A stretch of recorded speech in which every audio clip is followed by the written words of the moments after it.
a fair amount of work in terms of policy, sort of advocating and sort of trying to influence people who make these decisions. I mean, tell us a little bit about some of the work that you've been involved with. I know you've been sitting on sort of parliamentary groups and various other things and various sort of initiatives throughout sort of your working life. It changes. Yeah. I mean, it changes because different groups want your participation at different times. So for a period of about 10 years, I was on an advisory group that was all about further education. And on that group, we had representatives from the sixth forms, from FE colleges, from special colleges, from specialist programmes, apprenticeship provider. We were the only apprenticeship provider there at the time. So quite a broad range of people. And that was really useful because it was a Chatham House rules, get round a table every couple of months and really talk honestly about some of the challenges that are happening out there.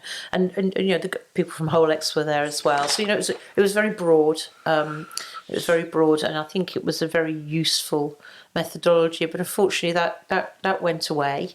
I get called into all-party parliamentary group conversations pretty regularly, not just around apprenticeships, but also the brewing sector, the pub sector, hospitality, care, and we're called as special witnesses as well quite regularly. So we do that.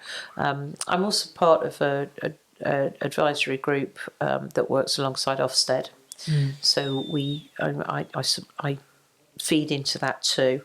And then, of course, lots and lots of my staff, the specialist staff, are working on trailblazers to make sure that the apprenticeships that we've got for the sectors we work in are completely relevant and remain relevant, but also remain deliverable. One of the mistakes that IFATE made when they first started standards, apprenticeship standards, was they didn't get the training providers into the room soon enough.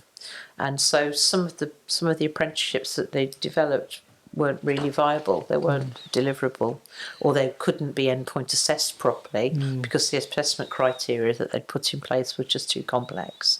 So we support all of that as well. So there's a lot going on. Absolutely. Canny Conversation Podcast Series 5 by Safaraz Ali.